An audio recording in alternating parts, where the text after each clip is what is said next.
เ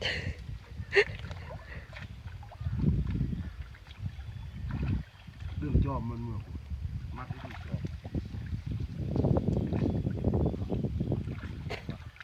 นั่นเหรอนี่บอกเทียบทาเจ้าตี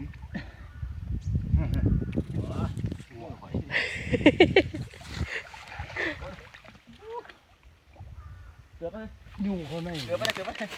น้ำโคลนหน่อยยุ่งเขานี่ไปเก็บไปถุงก่อนนี่โยกไปเลยนี่โยกเข้าไปมันเป็นถุงเลย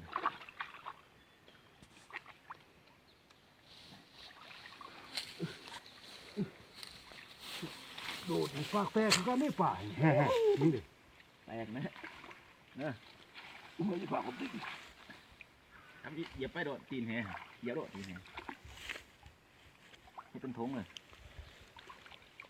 เสียงขึ้นไหมพี่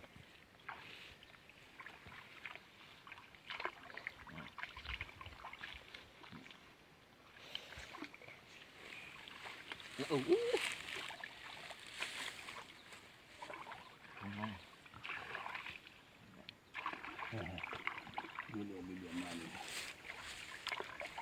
เลยระยะปลาแล้วเจ็บปอ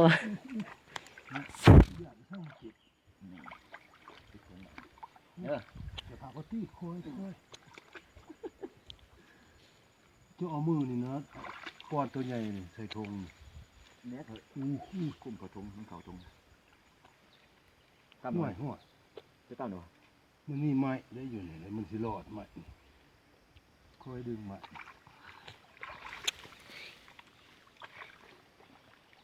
มึงหันนี่โอเคมึงไม่กัดออกนี่ฮัมเกือบออกเกือบเลยเขาได้เพื่อจีจับอันนี้จังหวะนี่สิเจ้าหันเอาอะไรมาใส่พอใช่แล้วเก่งเฮ้ยให้เขาซองตู้บ่เห็นป่ะ2 ตู้อ้าวขึ้นขึ้นมาแห้งกดตี้สอง5กดตี้2เอาพุ่นตู้เอาเด้อสิแกงกระตาไปหายเด้อกระตาเนี่ยบุ้งนี่คือซองนี่ปลา2 ตัว4เนาะโอ้4ด้วยโอ้ดิ่งเลยเห็นปีมาเห็นเลยเนาะ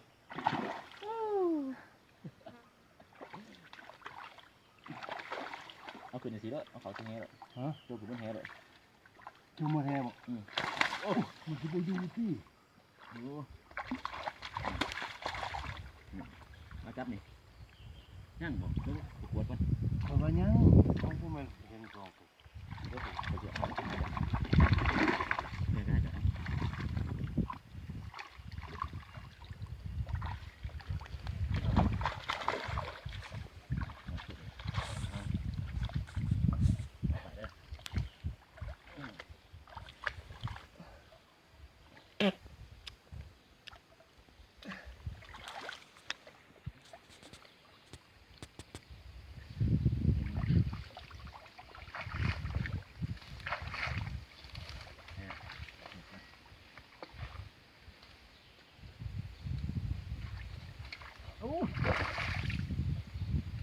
เก่งมือเลยหันมา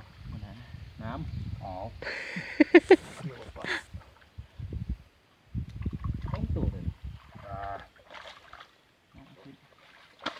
อ๋อมันจะไปกันตัวนี้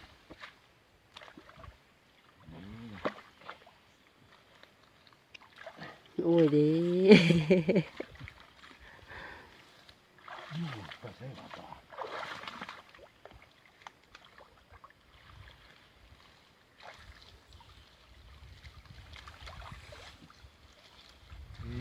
ที่ตัว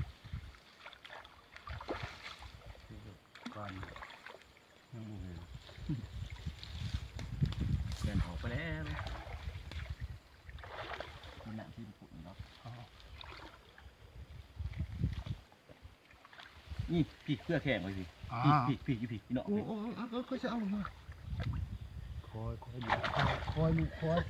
คอยคอยคอย แห้งอันนี้เนาะ เลือกแขกนี่ดิ อย่าพาบีบสิเบิ่งสติ จกเอาจกเลือกมานี่ ใช่สิบีงันไง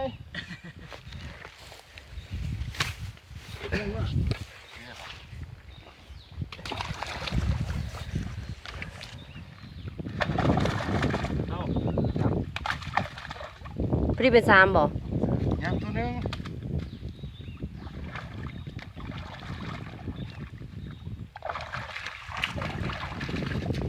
ตา เป็นบาทไปเลย โอ้มันคือเจ็บหรือเปล่า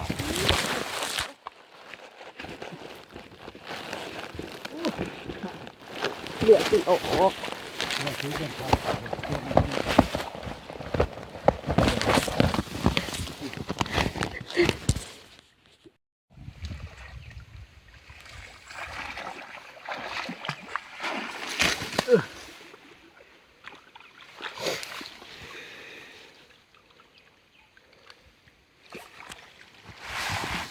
3 ตัว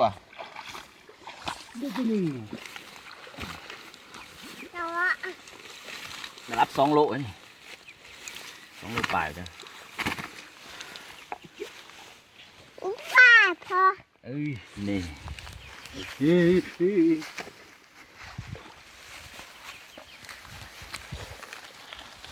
ยังก็ลงน้ำเลย